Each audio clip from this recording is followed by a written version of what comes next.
ये कहानी भगवान सूर्य की पुत्री तप्ती की है। वह उनके समान ही ज्योतिषमती थी। वह सावित्री की छोटी बहन थी और अपनी तपस्या के कारण तप्ती के नाम से विख्यात थी। उनके समान रूपमती कन्या किसी भी देवता, असुर, गंधर्व की नहीं थी। उनका तेज आँखों पर ठहरता नहीं था। उन दिनों उनके समान कोई भी वर नहीं था जिनसे भगवान सूर्य तप्ती का विवाह करा सके। इसलिए सूर्य देव हमेशा चिंतित रहते थे। उन दिनों पुरु वंश में राजा संवरण बड़े बलवान एवं सूर्य के सच्चे भक्त थे। वह प्रतिदिन सूर्य की उपासना करते, पुष्प आदि से पूजा करते, व्रत उपवास रहते एवं भक्ति भाव से अहंकार रहित होकर सूर्य देव की पूजा करते।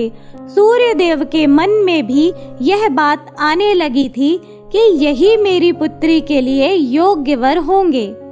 एक दिन राजा संवरण घोड़े पर सवार होकर शिकार करने निकले।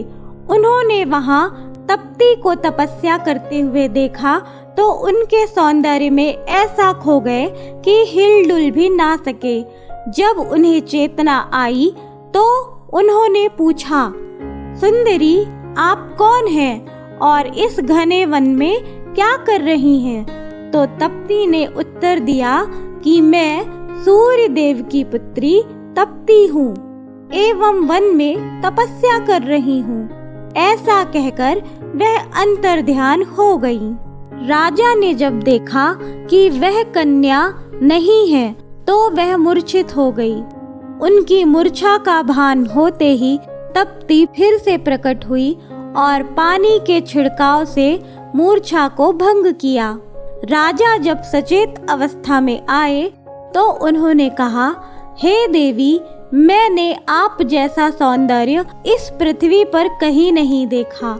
मुझ पर दया करो और मुझ सेवक को अपने से दूर मत करो। मुझसे गंधर्व विधि से विवाह कर मेरा जीवन धन्य कर दो।